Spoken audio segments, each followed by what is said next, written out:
Liabilities is what your obligation to pay. Your car loan, your home loan. If you don't pay those, you're in big trouble. It's going to affect your credit. It's going to affect. They'll come take your car. They'll foreclose on your home. So you need to understand it. How many of you would say, you don't have to raise your hand, but if somebody has credit card debt problems, there's places to go. Parents, counselors, not credit agencies. There's places you can go to get this under control to start. Okay. You don't want to get to that stage, though. You want to be able to lay your things out on a spreadsheet, which requires Excel training, as we talked about earlier. You know, lay it out, or get an app, get something that's going to show you what you do each and every month. There's a ton of apps out there. You just need to be able to show what you're spending. That's why, I don't spend cash. I go out and make sure if it's on a credit card, I'm earning some points on or something, making sure that you're be able to track it. Now, canceling, do not create additional debt. If you're in a hole, don't dig deeper, okay? If you're in a hole, you stop, you evaluate, this is where I'm at right now, and you need a plan. That's what making mature decisions is all about. I'm 10 grand in a hole, I can't be 10 grand in a hole, but this is where I'm at.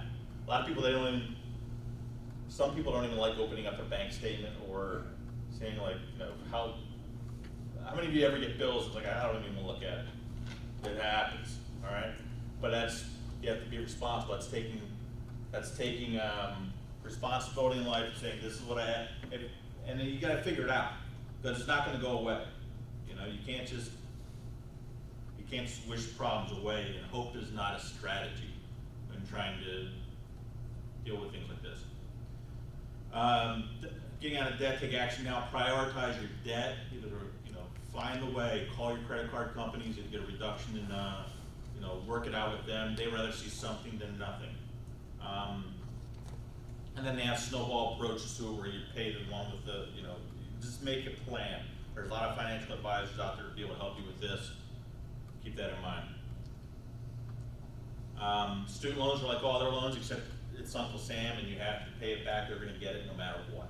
So hopefully these are things your student loan officer is telling you when you're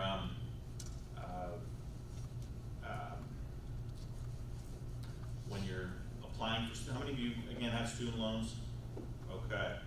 Make sure you're looking at other sources as well, scholarships, work study programs. I know work study is not seem to be as large here, but it's something that I like to see more of within the program. Federal and private student loans, two different things. Start off with a federal student loan and then privatize it by going with another company. You offload that. If you have credit card issues or any debt issues, you can always call them and get a forbearance or something on your credit, or if you go back to school. There's a lot of ways around it, but I talk with a financial planner about that. Managing your credit. Managing credit and establishing savings is the best way to stay out of debt. Now, credit cards are not a bad thing. You need to have credit and you need credit to get more credit. And it goes like this: if you really need money, you're in trouble. When you have great credit, when you have good money, good cash flow, people want to make loans to you. Then it's almost like you can't. It's like dating. Like if you really need to date, you can't find anybody. And then you find a partner, and then it seems like that's the way it is with debt and with credit. If you have good credit, people want to give you more. If you have bad credit, they want to give you less instead of it, and it keeps getting worse. So making sure that you treat those credit cards, look at it like a major piece of your future, making sure do not neglect that. You make one missed payment, it's on there for a long time on your credit report.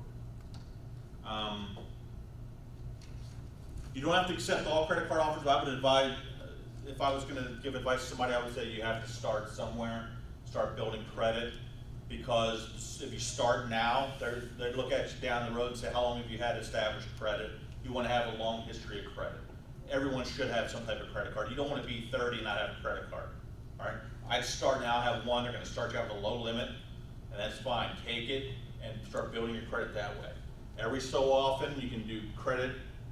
You can do increase in credit as you get a job with more money. How many of you know this already?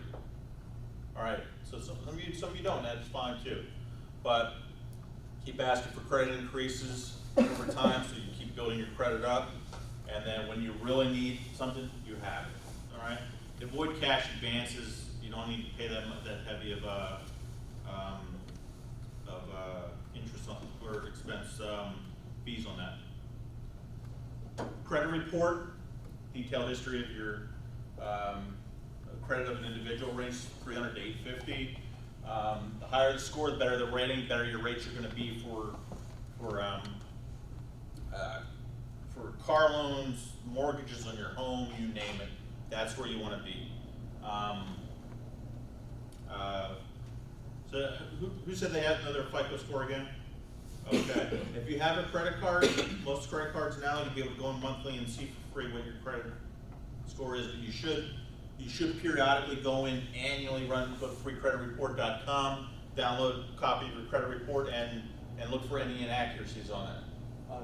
You can download an app called Credit Karma, and it shows you basically your score, and then it shows you what you owe. Basically, it shows my student loans and my motorcycle note.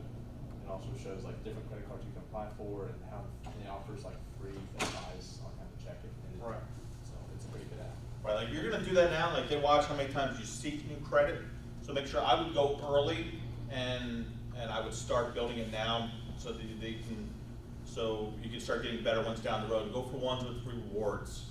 I mean, if you fly American Airlines, I have American Airlines, I fly that, boom, it's there. I stay at Hilton a lot, boom, went for the Hilton Amex. So, go for and spread out a little bit. Have some charge cards, have some retail cards, kind of spread out, but build that credit history and stay on top of it so that you're able to it's going to benefit you down the road. Credit report information, it's important you stay up on this as well in the annual credit report, so you know if anyone else is trying to, if there's any potential fraud there. You should be looking, and I just did it recently, and just see some you want to make sure that's cleaned up. When you go for run a credit report, or if your future employer runs one, and they see 50 different aliases for your name, red flag, all right? They take 30 different addresses, no good. So make sure you're on top of all that. There are 3 credit reporting agencies. You have Equifax, Experian, TransUnion, the big 3. Under federal law, you're entitled to 1 free credit report annually. Make sure you take advantage of that so that you're able to stay on top of it. Credit Karma is a great one too. They do basically what you call a soft pull, so they're able to see your credit report. And most of your credit cards that you have, if you call them and you make good payment history with them and they go for a credit line increase, they'll do a soft pull on it, so it's not really affecting your credit. You want to get all that stuff out of the way early and then make a plan. Every 6 months, I'm going to call Capital One and request an increase. Pretty soon you have a healthy amount of credit that you can go to, and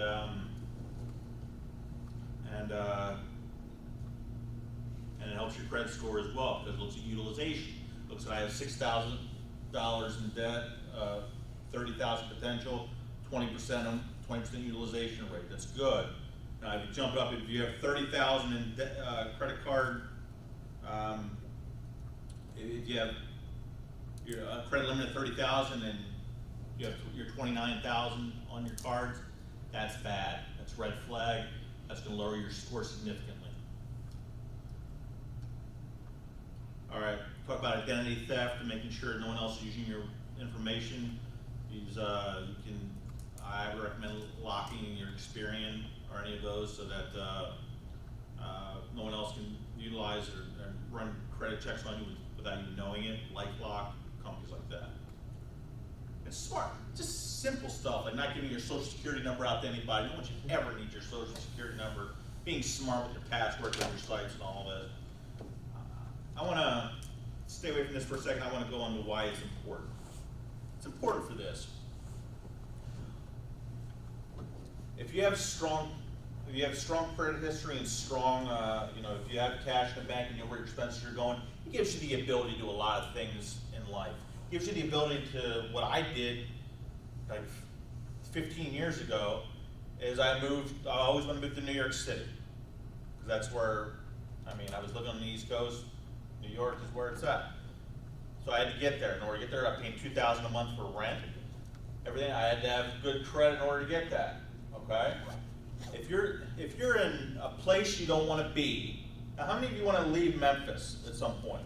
If you want to leave Memphis and you have a job opportunity in Florida, wherever, California, New York, you got to be able to go, okay? In order for you to go, you have to have some funds in order to get there. It's not just, oh, well, just move to New York. It's a little bit more than that. You need to have a place to live. You need to be financially secure. That's why the importance of personal financial management, making sure your credit's good, making sure you know where your money's going, you have some money in the bank, okay? And investments, you're going to be well ahead of the game here. But it gives you choices in life, because there's nothing worse than being in a situation where you're working for a company you hate. How many of you ever done that? Raise your hand. Okay, I hear you. Now, you work for a company you hate, but you can't leave because why? Because you got to pay your bills, okay? You got to pay your bills, so you need to have this job. And when are you going to go look for another job when you're always working at this job? You have to have that plan. Or what if this job doesn't work out? You know, there's a lot of things involved there. You have to have some cushion to be able to make choices in life. Which, again, I'm recommending going for great companies as soon as you're done. Or starting with internships now, which we're going to talk about internships a little bit after the presenter in a few minutes. But it gives you the ability to have choices, okay? You should be able to get up and be able to go if you have a job.